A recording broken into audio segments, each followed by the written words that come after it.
Story line. कहानी एक ऐसी लड़की की है जिसने अपने प्रेमी को 1 साल पहले देखा था और उसकी आंखों में उसकी वही छवि बसी हुई थी। अब जबकि वो उससे मिलने आ रहा था तो वह उसके इस्तकबाल में कोई कमी नहीं रहने देना चाहती थी। उसने सुना था कि उसका महबूब फौज में भर्ती हो गया है, इससे उसमें कुछ बांकपन आ गया होगा। मगर जब उसने उसे एयरपोर्ट पर देखा तो वह उसे देखकर इस कदर हैरान हुई कि एक बार तो उसने उसे पहचानने से ही इनकार दिया। मैं ऊपर की मंजिल में अरशाए चमन पर बैठी एक किताब पढ़ रही थी। नीचे पाए बाग मोतिया के फूलों की खुशबू से महक रहा था। इतने में बाहर के सदर दरवाजे पर किसी ने इत्तिलाई घंटी बजाई। क्या वाहियात है, मैंने अपने दिल से कहा। किताब का ये वर्क कितना दिलचस्प था। तहरीर में रवानी के साथ उन्मुख था। लोग वाकई बहुत सताते हैं, कम से कम ये सफ़हा खत्म कर लेने देते। मुझे चाहिए दो एक गुस्सले कुत्ते पाल लूं ताकि बेवकूफ़ दोस्तों से निजात मिले। बड़बड़ाते हुए मैंने किताब बालकनी की दीवार पर रखी। नीचे बाग की तरफ झांक कर देखा। न जाने मैंने कितनी ही किताबें दोस्तों की मुदाखिलत बेजा की वजह से बालकनी पर रखी और भूल गई या हवा का झोंका उन्हें उड़ा ले गया। अगर उन सबको जमा किया जाए तो अच्छा खासा छोटा सा कुतुब खाना बन जाए, और ये सब दोस्तों की वजह से। हाँ, तो मैंने किताब हसबे मामूलो आदत बालकनी की दीवार पर रखी और नीचे बाग में झांक कर आने वाले को देखने लगी। देखा तो मेरी पुरानी और राजदार सहेली एफू ऊपर चली आ रही थी। मेरा गुस्सा खुशी से और उकताहट मुस्कुराहट से बदल गई। हम मजाक दोस्त आए तो दिल की कली खिल जाती है। आओ आओ, चली आओ, काश मुझे मालूम होता कि तुम थी, मैंने चिल्ला कर कहा। सुनो, वो जीने दौड़कर तय करते करते बोली, मैं तुमको एक बेहद प्यारी बात सुनाने आई हूँ। हाय जल्द सुनाओ, आज रात मुनीर आ रहा है। वो हाँफते हुए बोली। मुनीर? मैंने हैरान होकर पूछा। वो हंस पड़ी। कसम ले लो मुनीर, 5 दिन की छुट्टी पर आ रहा है। मैंने तुमसे कहा था ना कि उससे मेरी मुलाकात कराची की बंदरगाह पर हुई थी। मैंने यकायक अपने दिल में उसकी गहरी मोहब्बत महसूस की थी और उसके बाद हमारे अहद व पैमा हुए। ये कह उसने झुककर दीवार से इश्क के पेचा का एक फूल तोड़ लिया और उसे सूंघने लगी। लेकिन एफू, तुमने मोहब्बत में उजलत तो नहीं की? मैंने सुबह के दमकते आसमान पर नजर डालते हुए पूछा। बस रहने दो तुम अपनी एहतियाते इश्क रूही, तुम दूसरों को बुज़दिली सिखाती फिरती हो। मैंने पहली ही नज़र में दिल खोलकर उसकी परस्तिश शुरू कर दी। बात यह है कि उसके संदली रंग और उसकी देव कामती की मैं शैदाई हूँ। आंखों में गहराई है और मुस्कुराहट में बला की इजहारियत। मैं अपनी किताबें समेटकर एक तरफ रखते हुए और इत्मीनान से एक कुर्सी पर बैठते हुए बोली, भला मुझे क्या एतराज़ हो सकता है? अच्छा, अब मुझे क्या करना चाहिए? तुम मेरे पास किस गर्ज से आई हो? एफू अरशाए चमन की एक नीची सी दीवार पर बैठी टांगे हिला रही थी। मुस्कुराकर बोली, मैं चाहती हूँ कि उसे बजाय किसी होटल या रेस्तरां में मदऊ करने के, तुम्हारे संगमरमर के शह नशीन में रात के खाने पर मदऊ करूँ। वो मोहब्बत के ख्वाब देखने के लिए बेहतरीन जगह है। सुर्ख गुलाब गर्दन उठा उठा कर नीले आसमानों को देखते हैं और तारों भरी रात का सन्नाटा उस शह नशीन के करीब से दबे पांव गुजर जाता है।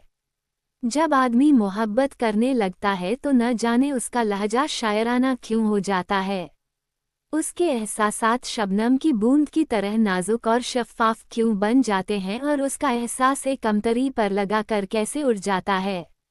मैंने एफू की शायरी सुनी, फिर बोली, मुझे कोई इनकार नहीं एफू, तुम शौक से मेरे शह नशीन को अपनी मोहब्बत की अमाजगाह बनाओ। उसने झुककर मुझे प्यार किया, बोली, लेकिन खाने पर तुम्हें भी मौजूद होना चाहिए रूही। शुक्रिया तुम्हारा, मैं ज़रूर खाने पर मौजूद होंगी, बल्कि शह नशीन के अकब में जो रात की रानी की झाड़ी लगी है उसमें टेप रिकॉर्ड रखकर इश्किया गज़लें भी बजाऊंगी। क्या बात है तुम्हारी रूही, वाकई मुझे इसका ख्याल भी न आया होता। टेप रिकॉर्ड मूसीकी मोहब्बत में 4 चांद लगा देती है। खुसूसन ऐसी हालत में जबकि आइंदा महीने हमारी शादी हो रही है। तुम आज रात उसकी रानाई की कायल हो जाओगी। मैं अब भी कायल हूँ। तुम्हारी ज़बानी सुन चुकी हूँ, लेकिन देखने की और बात होती है रूही। थ्योरी पढ़ने और अमलन काम करने में बड़ा फर्क होता है। छरेरा जिस्म, आंखों में उमंग, मुस्कुराहट में बला की इजहारियत, जैसे मोनालिसा की मुस्कुराहट। लेकिन एफू, मुझे क्लासिकी मुस्कुराहटें नापसंद हैं। गोया पक्के गाने की सी मुस्कुराहट। तुम हर वक्त एतराज करती रहती हो। ये आदत तुम्हारी बुरी है रूही। आज रात तुम उसकी मुस्कुराहटों की कायल हो जाओगी। हाय हाय। वो दीवार पर से कूद पड़ी और फरते जज्बात से बेचैन होकर मेरी श्यामी बिल्ले को जोर जोर से थपकने और उसके कान खींचने लगी। मुझे हंसी आई और अजीब सा लगा, लेकिन मैं ज़ब्त कर गई। फिर कुछ याद करके बोली, चाहे तो पहले उन्हें यहीं मेहमान रखो। चंद दिनों की तो बात है। वो फौरन मसरत से मुझसे लिपट गई। कमाल करती हो रूही, ऐसी उम्दा राय एक जान निसार सहेली ही दे सकती है। मैं बोली, बात ये है, मैंने अभी अभी सेहने गुलिस्तान की चबूतरी पर एक गुलाबी रंग का कमरा बनवाया है। एक आसमानी रंग की चारपाई उसमें फिट की है। दरीचों पर हल्के कासनी जाली के पर्दे टांगे हैं। चाहो तो तुम अपने क्लासिकी पैकर को उस कौसे कुज़ह में ठहरा सकती हो। वो उसी काबिल है कि उसे कौसे कुज़ह में ठहराया जाए। वो शिद्दत-ए मसरत से चीख पड़ी। रात की तैयारियां शुरू हो गईं। मैं जल्दी में अपने जूते वहीं छोड़कर नंगे पांव चौखट में जा खड़ी हुई और हिदायत देने लगी। बावर्ची को ताकीद की कि बिरयानी का गोश्त बिल्कुल हलवा बना दे, यानी इतना नरम कि चिड़िया भी खा सके और हर सांस में ज़ाफ़रान की इफ़रात हो। मीठे में मिठास की इंतहा हो और नमक मिर्च बहुत एहतियात से इस्तेमाल करे। मैंने खानों की फ़हरिस्त देखी तो मीठे समेत 14 थे। हाँ, फल अलहदा और खुश्क मेवे इससे अलहदा। इसके बाद आला दर्जे के सिगरेट पेश किए जाएं और खिलाल के तिनके अरके गुलाब में खुश्क करके मेज़ के सिरे पर रखने को भी कह दिया था। फिर बाग के दरवाजे में बैठकर कॉफ़ी पीने का अलहदा इंतज़ाम था। काफ़ी के साथ नमकीन बादाम थे। बूढ़ा बावर्ची गहरी सोच में मुब्तला सर हिलाता हुआ चला गया।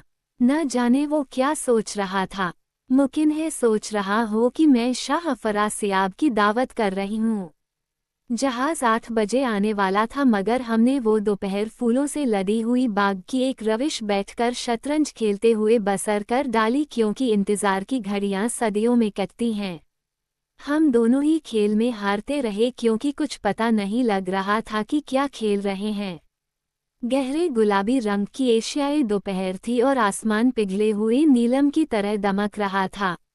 कासनी टहनियों पर सब्ज रंग के परिंदे बैठे दर्द मोहब्बत के नगमे अलाप रहे थे। वो दोपहर हमने बड़े इस्तिरार में काटी। मैं पहले कह चुकी हूँ कि जहाज़ 8 बजे आने वाला था, मगर एफू शाम 6 बजे से जर्क बर्क लिबास में बन ठन कर तैयार थी। मैंने एक हल्के गुलाबी रंग की चादर जिस्म के गिर्द लपेट रखी थी।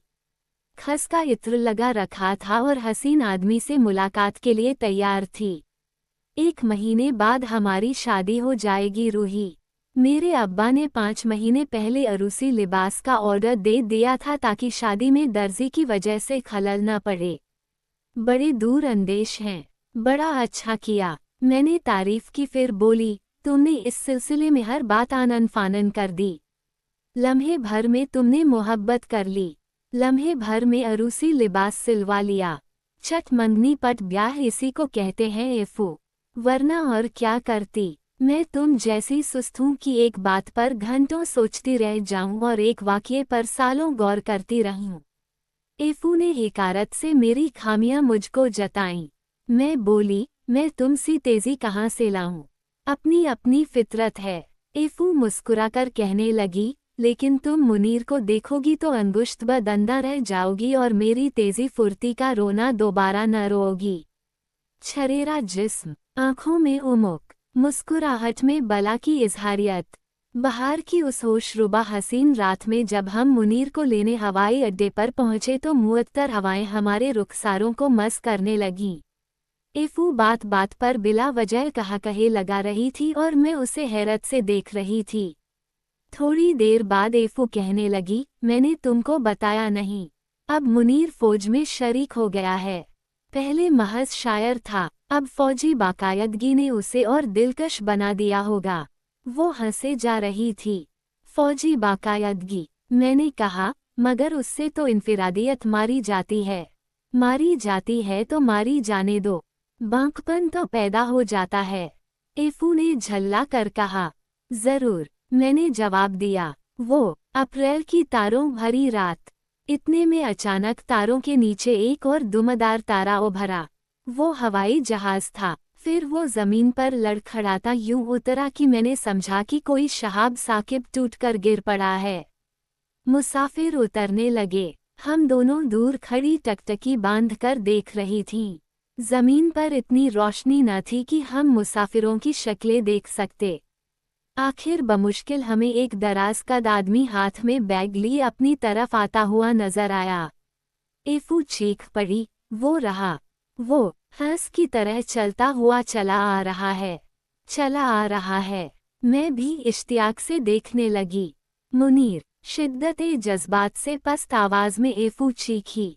एफू, मुनीर चिल्लाया। जब हम तीनों मुसाफिरों के इज़्दिहाम और अंधेरे के सैलाब से बाहर रोशनी में निकल आए तो नज़र उठा कर देखा तो एक दोहरा बल्कि फरबा अंदाम आदमी, जिसकी आंखों में वहशत थी, जिसकी रंगत तकरीबन सियाह थी, जिसके भद्देपन ने उसे अहमक सा बना रखा था, हमारे साथ साथ चल रहा था। गौर से देखने पर इस राज का भी इंकिशाफ हुआ कि उसके होंठों के गिर्द मूंछों की कमान भी रखी है। हाय ही! एफू अचानक जोर से चीख पड़ी। फिर सर उठाकर उसको देखते हुए बोली, हाय ही! ये मुनीर नहीं हो सकता। मर्द ने पलट कर देखा, मुस्कुराकर बोला, क्यों नहीं हो सकता? अरे एफू प्यारी, साल भर में तुम मुझे भूल गईं। मैं तुम्हारा मुनीर हूँ। मुझे हंसी आ गई जिसे मैंने बड़ी एहतियात से रोकने की कोशिश की। फौजी तरतीब ने उसमें बांकपन पैदा कर दिया होगा। एफू के ये अल्फाज मेरे कानों में गूंजने लगे। एफू के चेहरे पर हवाइयाँ उड़ रही थीं। सवाल कर रही थी, तुम्हें शुबहा है एफू? आने वाला रूमानी अंदाज में पूछ रहा था। काश की शुबहा होता, यकीन न होता। एफू बेहद परेशान लहजे में बोली, खैर बाहर तो निकलो। कार खड़ी है। हम तीनों कार में जा बैठे। 2 मिनट मौत की सी खामोशी तारी रही। चश्म जदन में तख्ता उल्टे देखकर मैं खुद हैरान थी। एफू पेचो ताब खा रही थी। दाएं बाएं मैं और एफू थीं। दरमियान में वो बांका बैठा था। मुझे जोर से हंसी आ रही थी और मैं सर दरीचे से बाहर किए रुमाल से अपना मुंह बंद कर रही थी। जल्दबाजी और उजलत की ऐसी इबरतनाक सजा किसी को पाते हुए मैंने कभी न देखा था। एफू बदहवास और गमगीन बैठी थी। बैठे बैठे उसने मुनीर पर एक सरसरी नज़र डालकर पूछा, आखिर बताओ तुमको हो क्या गया है? क्या उफ्ताद पड़ी? इतने बदल कैसे गए? मैं बदल सकता हूँ एफू। वही दिल है, वही जज्बात। मगर तुम वो नहीं रहे। साल भर में दरख्त भी इतने बदल नहीं जाते जितने तुम बदल गए हो। किस तरीक पर बदला हूँ? मेहमान अजीज ने मासूमियत से सवाल किया। शायद उसके लहजे में मासूमियत का एहसास एफू को भी हो गया। मेरा मतलब है, बस यही कि तुम न रहे। अच्छा ये देखो, ये आ गया होटल गुलिस्तान। तुम्हारे लिए सबसे आला दर्जे का कमरा मखसूस कर लिया गया है। मैं हैरान होकर एफू को देखने लगी, बोली, यहाँ? एफू जरा तल्खी से बोली, हाँ यहाँ ये ज्यादा आराम से रहेंगे। फिर वो मुनीर की तरफ मुड़कर बोली, अगर नाइट कोच से मैं आज चली न गई तो कल सुबह तुमसे मुलाकात हो सकेगी। खुदा हाफिज, फी अमानिल्लाह। थोड़ी देर बाद जब हम अपने घर पहुंचे तो बावर्ची की तरफ से गर्म काफ़ी की मुअत्तर लपटें और बिरयानी के गोश्त की इश्तिहा अंगेज खुशबू आ रही थी जो सेहन में फैली हुई थी, मगर एफू की इश्तिहा गायब थी और वो गहरी सोच में थी और मैं बेएहतियाती इश्क पर गौर कर रही थी। कुछ देर बाद वो बोली, रूही, आज की नाइट कोच से मैं बड़ी दूर जा रही हूँ। फिर कभी तुमसे मुलाकात होगी। और वो बाग के जीने तय करके बाहर निकल गई। ये एक वाकया है मगर सच्चा। काश आप इसे कहानी समझें।